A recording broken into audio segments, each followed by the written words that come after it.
जय हिंद साथियों, स्वागत है आपका self study classes with Sumit Jain YouTube channel में।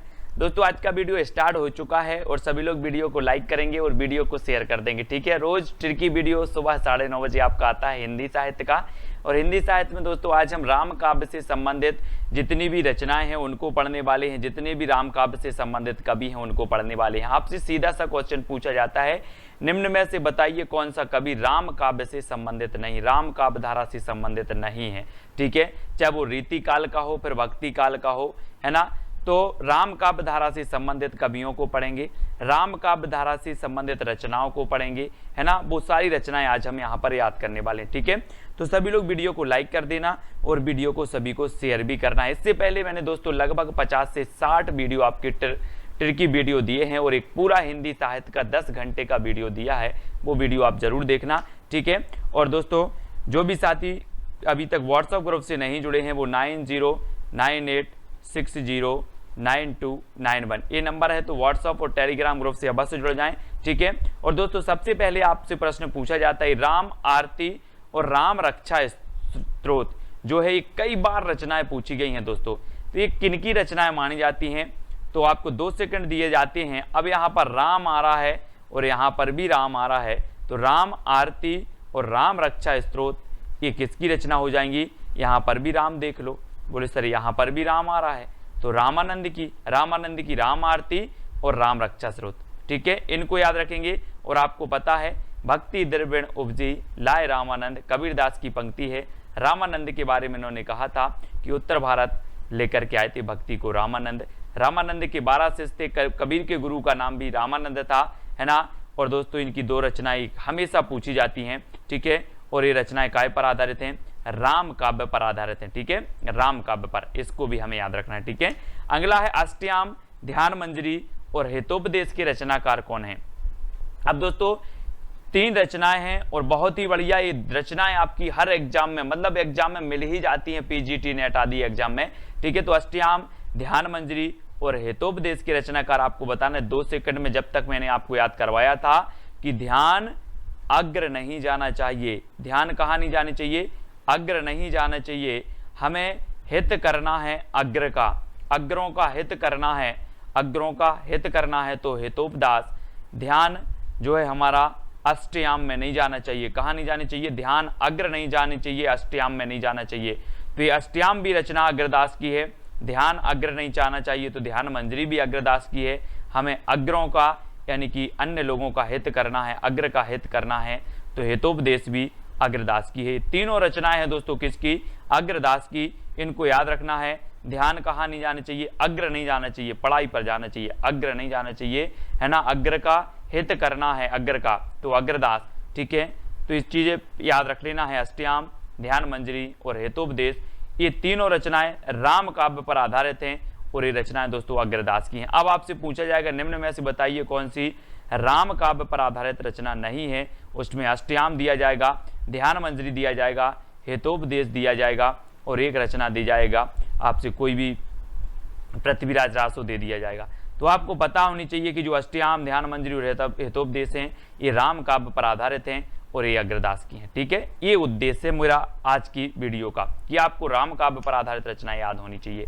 रामचरितमानस और जानकी मंगल, तो तुलसीदास तो राम का भक्त थे, इन्होंने राम काव्य इन्होंने ही रचा, यानी कि राम काव्य में सर्वाधिक जो रचनाएं की हैं वो तुलसीदास ने जी की हैं, है ना। तो रामचरितमानस यानी कि संवत 1631 यानी कि 1574 ईस्वी इसका रचना काल माना जाता है रामचरितमानस का, या फिर संवत 1631। ठीक है, और ये जानकी मंगल इनका खंड काव्य है और ये भी राम काव्य पर आधारित है तुलसीदास जी के। ठीक है, इनको याद रखेंगे। अब दोस्तों भरत मिलाप और अंगद पैच के रचनाकार कौन है, और मैंने आपको कई बार याद करवाया कि भरत का मिलाप ईश्वर श्री राम से हुआ था, है ना।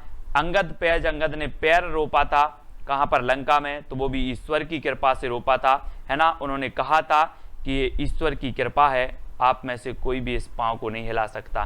तो अंगद ने पैज ईश्वर की कृपा से रोपा तो अंगद पैज ईश्वरदास, भरत का मिलाप हुआ ईश्वर श्री राम से तो ईश्वरदास। ठीक है, तो भरत मिलाप और अंगद पैज ये दोनों रचनाएं राम काव्य पर आधारित रचनाएं हैं और ये ईश्वरदास की हैं। ठीक है, अगला क्वेश्चन है रामायण कथा महाभारत कथा के रचनाकार कौन है।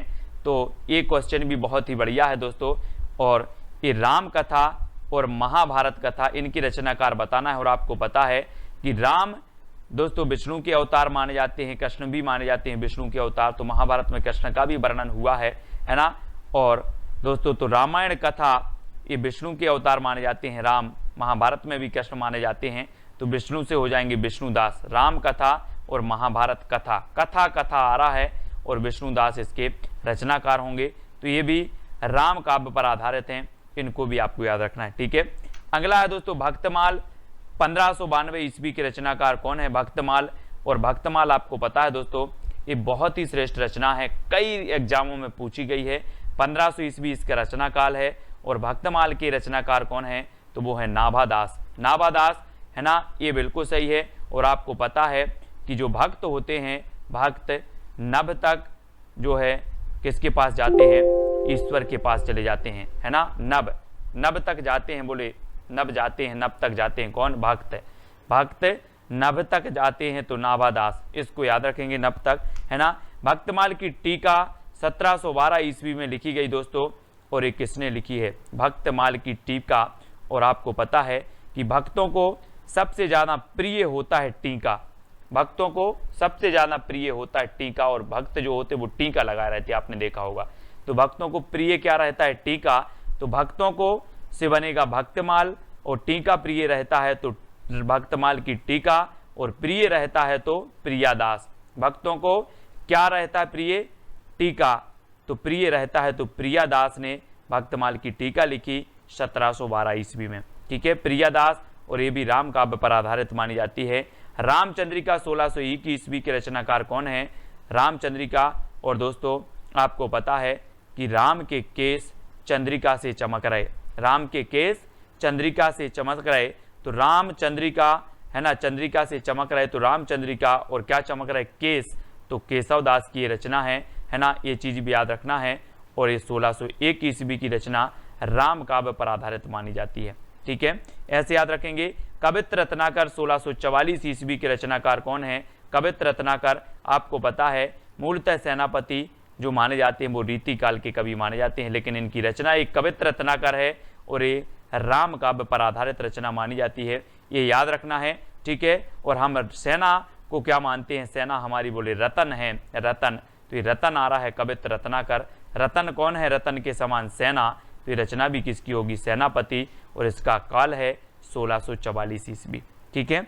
अगला है रामायण महानाटक 1610, ये प्रबंध काव्य माना जाता है, कई बार पूछा गया है रामायण महानाटक जो है ये किस प्रकार का काव्य है, तो ये प्रबंध काव्य है, ये भी याद रखना है। 1610 इसका रचना काल है, ये भी याद रखना है, ठीक है। और ये किसकी रचना है, तो ये प्राणचंद्र चौहान की। बोले सर रामायण तो हमारी क्या है, प्राण है, रामायण हमारी प्राण है, तो रामायण महानाटक की रचनाकार प्राणचंद्र चौहान, और ये राम काव्य पर आधारित है, ठीक है, राम काव्य पर आधारित है, इनको याद रखेंगे, ठीक है।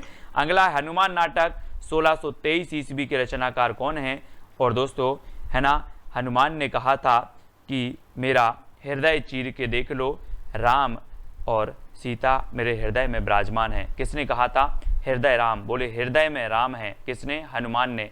तो हनुमान नाटक रचना किसकी हो जाएगी दोस्तों, कौन हो जाएंगी, हृदय राम, हृदय राम की, क्योंकि हृदय में राम है, ये किसने कहा था, हनुमान जी ने। तो हनुमान नाटक हृदय राम, इसका रचना काल 1623 ईस्वी, ठीक है, यानी आ नंबर आपका बिल्कुल सही है। राम रासो 1618 और अध्यात्म रामायण 1624 ईस्वी के रचनाकार कौन है दोस्तों, ये भी राम काव्य पर आधारित हैं, है ना। राम रासो 1618 और अध्यात्म रामायण, है ना, राम राम तो आ रहा है तो राम काव्य तो हो ही जाएगा। और इसके जो रचनाकार हैं दोस्तों वो कौन है, वो है माधव दास चारण, माधव दास चारण, यानी बी नंबर आपका बिल्कुल सही होगा। राम रासो 1618 ईस्वी का है और अध्यात्म रामायण 1624, और ये माधव दास चारण, ठीक है, तो याद रखना है ना, इनको याद रखेंगे। बी नंबर आपका बिल्कुल सही है। पोरु से रामायण के रचनाकार कौन है, और पोरोस की बात हो रही यहाँ पर, पोरोस, तो पोरोस को हम क्या बोलते हैं, नर भी बोल देते हैं, है ना, बोलते हैं ना नर, पोरोस का पर्यायवाची नर। तो पोरु से रामायण के रचनाकार कौन होंगे, यहाँ पर देख लो नर आएगा, बोले नर हरिदास। पोरोस को नर बोलते हैं, तो पौरुष रामायण के रचनाकार नरहरिदास, और ये भी राम काव्य पर आधारित है। ठीक है, यानी बी नंबर आपका बिल्कुल सही हो जाएगा। नेक्स्ट है हनुमान चरित 1639 की रचनाकार कौन है, और हनुमान चरित की आपको बताना है दोस्तों। और आपको पता है हनुमान की बात आई है और इनके चरित्र की बात आई है, तो बोले इनके बारे में मैं सबसे पहले बता देता हूँ कि हनुमान जैसा बलशाली कोई नहीं हुआ है। आपने रामायण देखी होगी, बड़े बड़े मल्ल भी आते हैं तब भी हनुमान से नहीं जीत पाते। मल्ल आते हैं, मल्ल, तब भी नहीं जीत पाते। तो हनुमान चरित्र के रचनाकार भी कौन होंगे, बोले सर राम मल्ल पांडे। राम मल्ल पांडे, मल्ल आते हैं तो हनुमान जी से टक्कर नहीं ले पाते। तो राम मल्ल पांडे हनुमान चरित्र यानी 1639 ईस्वी के रचनाकाल हैं। राम काव्य पर आधारित लिखी गई ये रचना है। ठीक है, अगला है दोस्तों अवध विलास 1643 ईस्वी के रचनाकार कौन है ना, ये बताना है। और आपने वो गीत तो सुना ही होगा, बना की अवधपुरी ससुराल बराते को जय रे। तो अवध का लाल, अपन क्या बोलते, अवध का लाल, अवध का लाल, तो ये अवध के लाल हैं। और अवध विलास रचना अवध लाल दास की होगी। 1643 ईस्वी इसका रचनाकार है। ठीक है, ये चीज भी याद रखनी है। और दोस्तों आपको पता है कि जो अवध विलास है ये भी राम काव्य पर आधारित है ना, राम काव्य पर आधारित है। वीडियो को लाइक और शेयर अवश्य किया करें। रघुनाथ चरित दशावतार चरित की रचनाकार कौन है, रघुनाथ चरित और दशावतार चरित आपको पता है। रघुनाथ बोला जाता है रघुवीर श्री राम को, और श्री राम ने दोस्तों जब शिव जी का बाण तोड़ा था, बाण उठाया था, है ना, तो परशुराम वहां पर पहुंच गए थे। और परशुराम को पता नहीं था रघुनाथ के चरित्र का। किसको पता नहीं था, बोले सर रघुनाथ के चरित्र का पता नहीं था परशुराम को, है ना। और दशावतार चरित्र ये भी परशुराम। ठीक है, परशुराम देव, ये यानी बी नंबर आपका बिल्कुल सही होगा, ऐसे याद करेंगे। अगला है रघुनाथ लीला की रचनाकार कौन है, तो रघुनाथ की लीला बहुत अपरंपार है। और जब लोगों को पता चला कि ये तो रघुनाथ हैं और इनकी लीला अपरंपार है, तो बोले ये तो जगत के नाथ हैं। जगत के नाथ हैं कौन, बोले जगन्नाथ ही हैं। ये तो रघुनाथ की लीला का पता चला और लोगों ने बोला कि ये तो जगन्नाथी हैं, जगन्नाथी। तो रघुनाथ लीला के रचनाकार माधव दास जगन्नाथी हैं। और ये रचना भी किसकी है, राम काव्य पर आधारित है। दोस्तों ये भी याद रखना है। नेक्स्ट है आनंद रघुनंदन की रचनाकार कौन है, और आपको पता है कि रघुनंदन की अगर दर्शन हो जाएं तो आनंद आ जाता है। बोले सर भारत के लोगों को ही आनंद नहीं आता, पूरे विश्व को लोगों को रघुनंदन के दर्शन हो जाएं तो आनंद आ जाता है। तो आनंद रघुनंदन विश्व के लोगों को आनंद आ जाता है, रघुनंदन के दर्शन मिल जाए। किसके लोगों को, विश्व के, तो विश्वनाथ से हैं जू की ये रचना है आनंद रघुनंदन। अब याद रखना कि आनंद आ जाता है, रघुनंदन के दर्शन हो जाएं तो विश्व के लोगों को, तो विश्वनाथ सहजू। ठीक है, इस प्रकार से योग चिंतामणि और आनंद भास की रचनाकार कौन है दोस्तों, योग चिंतामणि और आनंद भास रामानंद, परशुराम देव, माधव दास या फिर जगन्नाथी या विश्वनाथ से हैं। तो आपको पता है कि योग चिंतामणि है ना, आनंद भास, राम आरती और राम रक्षा स्रोत जो रचनाएं हैं ये रामानंद की हैं। योग चिंतामणि भी है, आनंद भाष्य भी इनकी रचना है रामानंद जी की। इनको याद रखेंगे दोस्तों, इनके 12 शिष्य थे, प्रमुख 12 शिष्य थे रामानंद जी के, इनको भी याद रखेंगे। ठीक है, अब आपको बताना है दोस्तों उपखाड़ा बाबनी की रचनाकार कौन है। ये आपको लग रहा होगा कि ये नई रचना है, राम काव्य पर आधारित है उपखाड़ा बाबनी। और ये रचना जो होगा वो किसकी होगी, ये अग्रदास की है, उपखाड़ा बाबनी। ठीक है, किसकी है, अग्र की, यानी कि बी नंबर आपका बिल्कुल सही होगा। ठीक है, अब लो नसानी अब ना नसे हो, ये पंक्ति किसकी है दोस्तों। अब 4 विकल्प में थोड़ा सा आपको बता दूं कि तुलसीदास जी की पत्नी का नाम था रत्नावली। ठीक है, और तुलसीदास जी दोस्तों रत्नावली से बहुत प्रेम करते थे। एक बार क्या हुआ कि तुलसीदास जी, इनकी पत्नी मायके गई, तुलसीदास जी को अच्छा नहीं लग रहा था, तुलसीदास जी निकल पड़े मायके जाने के लिए। पत्नी की पानी गिर रहा था और बहुत अंधियारी रात थी, नदी नाले चढ़े थे, मतलब उफान पर थे। तो इन्होंने दोस्तों किसी भी कैसे भी करके पहुंच जाते हैं वहां पर। ठीक है, कहां पर, रत्नावली के पास में। तो रत्नावली दोस्तों इनसे कहती है कि लाज न लागत आपको दौरे आयुत साथ धिक धिक ऐसे प्रेम को कहाँ कहो ए नाथ। किसने कहा? रत्नावली ने इनसे कहा। तो इनको क्या हो गया दोस्तों, वहीं से इनको और भी दो चार बातें वहां से कहीं, और वहां से जो इन आए तुलसीदास, और उनको वैराग्य हो गया।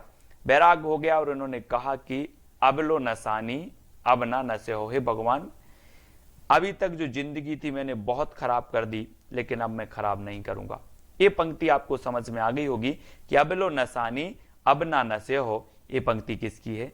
तो ये पंक्ति किसकी? तुलसीदास जी की। ठीक है, तुलसीदास जी की है। अब दोस्तों यहीं से लेना तुलसीदास जी की कि इनको वैराग्य हुआ है। जितनी भी पंक्तियां होंगी इसी पर मैं आपको याद करवाऊंगा। ठीक है, तो याद रखना, केशव कही ना जाई का कहिए। अब केशव दास जी से मिले तुलसीदास जी और कहा कि केशव कहीं ना जाए का कहिए। बोले क्या हो गया भाई?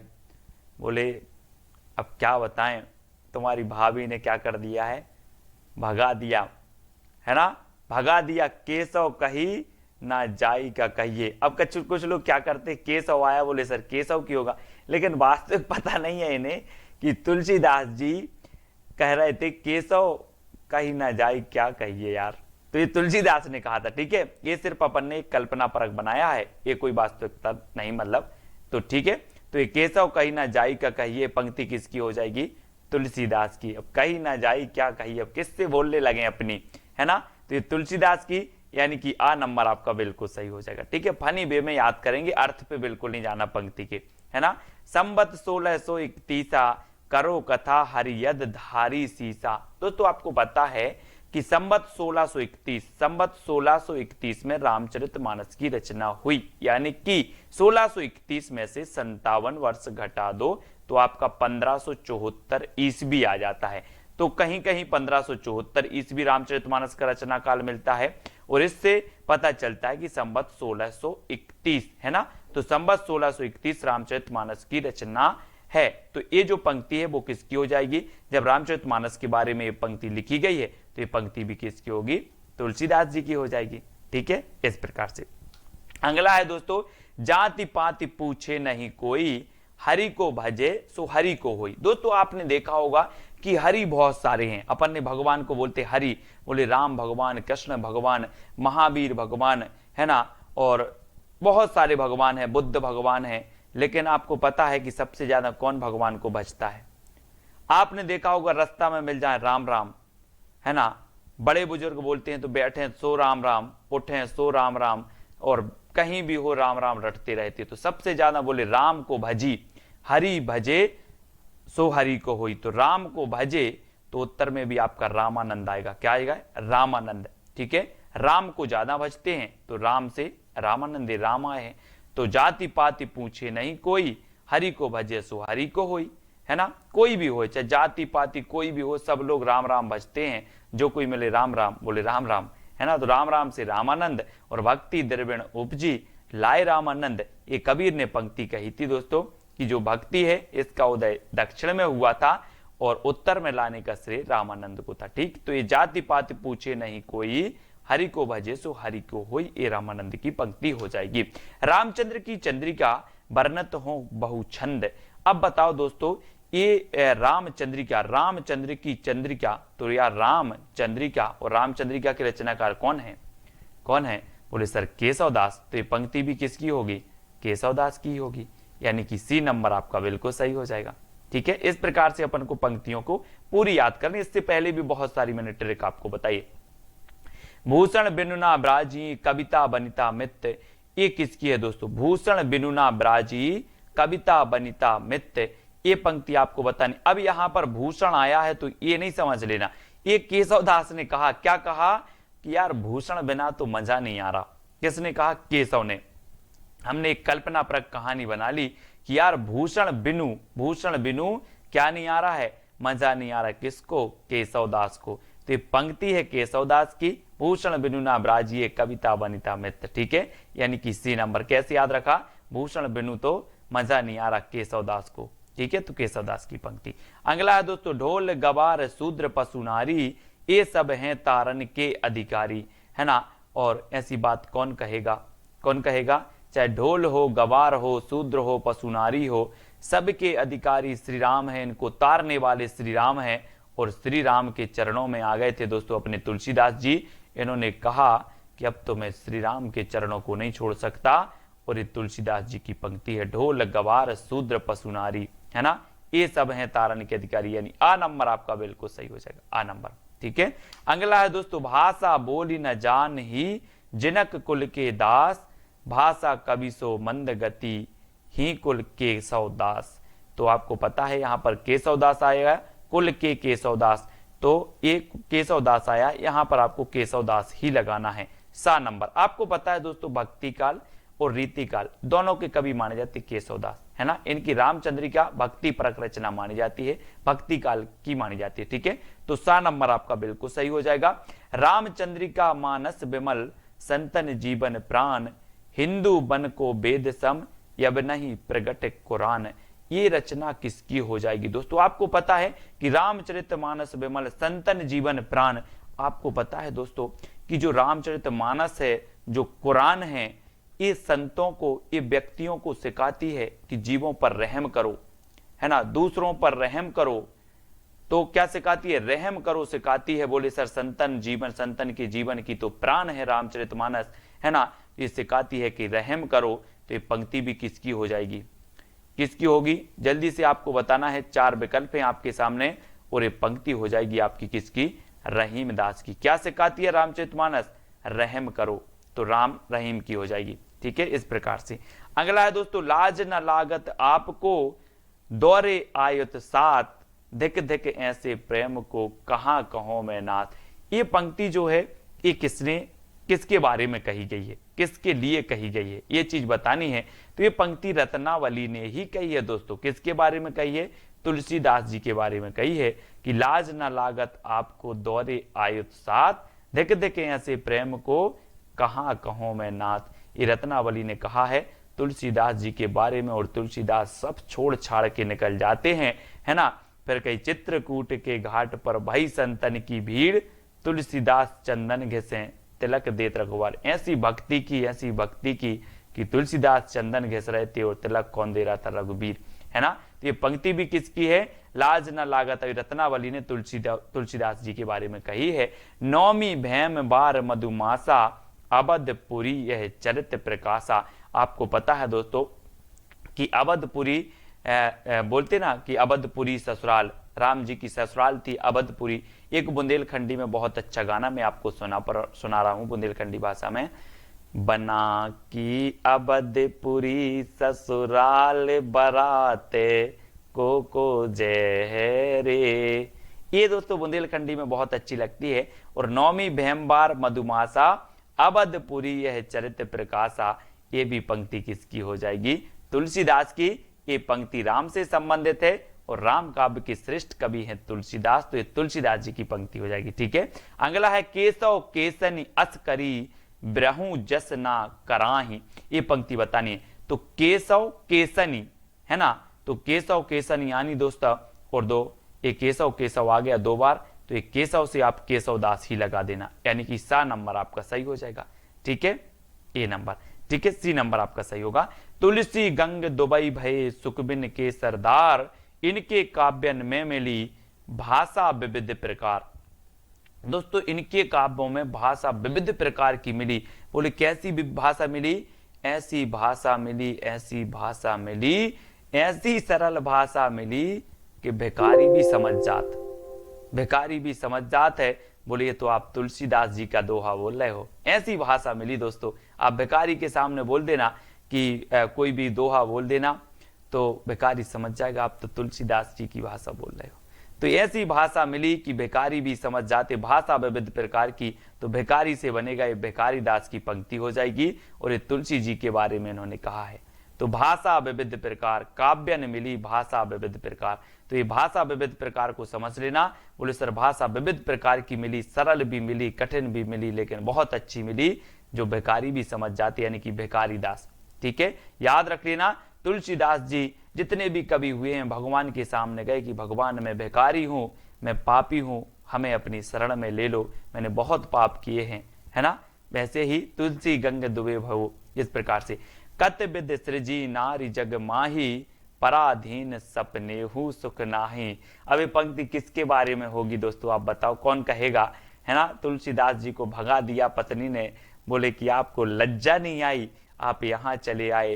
तो तुलसीदास ने कहा कि कत विद सृजी नारी जग माही, पराधीन सुख सपनेहु सुख नाही, है ना।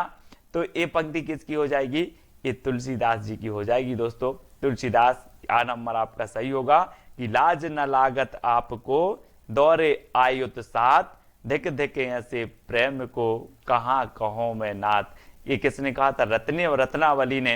तुलसीदास ने कहा कि कत विद सृजी नारी जग माही, पराधीन सपनेहु सुख नाही। और इन्होंने कहा कि संसार असार है, और जब संसार असार की भावना आ जाए तो व्यक्ति को वैराग्य हो जाता है। संसार कैसा लगने लगता है, असार, सब मोह माया है। तो ये तुलसीदास जी की है। अगला है दोस्तों, अस्थि चर्म मय देह मम, तामई जैसी प्रीत, तैसो जो श्री महम होती, ना तो भवभीत। ये पंक्ति किसकी है दोस्तों, और आपको पता है कि ये पंक्ति भी किसकी है, रत्नावली ने कही थी कि अस्थि चर्ममय देह मम, ये जो देह है ये अस्थियों की बनी है। तामे जैसी प्रीत, इसमें किस प्रकार की प्रीत, आप कितना प्रीत कर रहे हो। अगर इतनी प्रीत आप भगवान से करोगे, श्री राम से करोगे, तो इस भव सागर से तर जाओगे। बहुत तीखा प्रहार किया दोस्तों, किसके लिए, तुलसीदास के लिए। छोड़ा छाड़ा सब वहां से और निकल पड़े तुलसीदास। और ये तुलसीदास के बारे में कही किसने, रत्नावली, यानी कि डी नंबर आपका बिल्कुल सही हो जाएगा। ठीक है, रत्नावली ने कही थी, है ना। अगला है, कवि को दीनन चाहे विदाई, पूछे केशव की कविताई। अब कवि को दीनन चाहे विदाई, पूछे केशव की कविताई। तो यहां पर केशव आया है, तो ये पंक्ति भी किसकी हो जाएगी, केशव दास की। ठीक है, सा नंबर हो जाएगा। ये सब इंपॉर्टेंट पंक्तियां दोस्तों, पढ़ते रहो, याद करते रहो, मस्ती करते रहो। ठीक है, अगला है, बड़ भाग मानुस तन पावा, सुर दुर्लभ सब ग्रंथ ही गावा। तुलसीदास ने कहा था कि अब लो नसानी अब न नशे हो, है ना। आपने पढ़ा है कि अभी तक तो नशा गए, अपने जीवन को खराब कर दिया, लेकिन अब खराब नहीं करने वाला। और इन्होंने कहा कि बड़े भाग मानुस तन पावा, सुर दुर्लभ सब ग्रंथ ही गावा, है ना। तो ये पंक्ति भी किसकी हो जाएगी, तुलसीदास जी की। तुलसीदास यानी डी नंबर आपका बिल्कुल सही हो जाएगा। ठीक है, अगला क्वेश्चन देखते हैं दोस्तों, बंदम गुरुपद पदम परागा। ये पंक्ति किसकी है, बंदम गुरुपद के लिए बोले अब तो अब संसार में कुछ नहीं लेना देना है, अब तो गुरु के पदम, है ना, और उन्हीं की शरण में रहना है। बंदम गुरुपद परम परागा। तो ये पंक्ति भी किसकी होगी, बंदम गुरुपद पद परागा, तुलसीदास। ठीक है, तुलसीदास की होगी। ये तुलसीदास की पंक्तियां कई बार पूछी जाती हैं दोस्तों। और इन्होंने कहा कि ईश्वर का अंश जीव अविनाशी। किसने कहा, तुलसीदास ने ही कहा है, ईश्वर अंश जीव अविनाशी। और ये पंक्ति कहां से ली गई है, ये पंक्ति आपको बतानी है। तो ये पंक्ति ली गई है दोस्तों रामचरितमानस से, ईश्वर अंश जीव अविनाशी। ठीक है, तो ये नंबर आ नंबर आपका बिल्कुल सही हो जाएगा। ठीक है, अगला है दोस्तों, चंद्र बदनी मृग लोचनी, बाबा कहीं कहीं जाई। अब एक चीज बताना, मैं आपको बता दूं कि कवि की प्रिया ऐसी थी, कवि की प्रिया ऐसी थी कि जिसका चंद्र जैसा बदन, मृग जैसे लोचन। कौन की, कवि की प्रिया। बोले सर कवि की प्रिया ऐसी थी, ऐसी थी, ऐसी सुंदर थी कि जिसका चंद्र के जैसा बदन, मृग के जैसा लोचन। किसकी, कवि की प्रिया की। तो ये कवि की प्रिया की बात हो रही है, तो ये कवि प्रिया से ली गई, और कवि प्रिया से ली गई तो ये किसकी हो जाएगी, केशवदास की, है ना। तो केशवदास की पंक्ति है, कवि प्रिया से ली गई, और कवि प्रिया, सा नंबर आपका बिल्कुल सही हो जाएगा। ठीक है, तो दोस्तों यहां पर हमने बहुत सारी पंक्तियों को याद किया है ना। और आज अपन ने दोस्तों क्या किया, 20 पंक्ति आपकी राम भक्ति धारा की हमने पढ़ ली, 20 कृष्ण काव्य धारा की भी पढ़ी, 20 सूफी काव्य धारा, संत काव्य धारा की भी पढ़ ली। ठीक है, तो वीडियो को सभी लोग लाइक जरूर करें, और कौन सी पंक्ति सबसे अच्छी लगी है वो आपको ट्रिक के कमेंट के माध्यम से लिखना है। वीडियो कैसा लगा ये भी आपको बताना है। रोज सुबह 9:30 बजे ट्रिकी वीडियो का डोज हिंदी साहित्य का आपका आता है। रात्रि 9 बजे दोस्तों हम पढ़ लेते हैं हिंदी साहित्य का टेस्ट, है ना। तो ये जो पंक्ति है, गोरख जगायो जोग, भगति भगायो लोग, ये पंक्ति किसकी है, ये 4 विकल्प है, आपको लिखना है। ठीक है, वीडियो को लाइक करना है और जो भी साथी अभी तक क्या नहीं व्हाट्सएप ग्रुप से नहीं जुड़ पाए हैं तो वो 9098609291 ये आपका नंबर है, इस नंबर से आप व्हाट्सएप ग्रुप से जुड़ सकते हो। ठीक है, और दोस्तों टेलीग्राम से जुड़ने के लिए आपको सर्च करना है IAS स्टडी ट्रिक और ज्वाइन हो जाना है। ठीक है, तो वीडियो को लाइक करें, शेयर करें, सब्सक्राइब करें, अपने मित्रों तक जरूर पहुंचाएं। ठीक है, तो आज के वीडियो के लिए बस इतना ही। जय हिंद।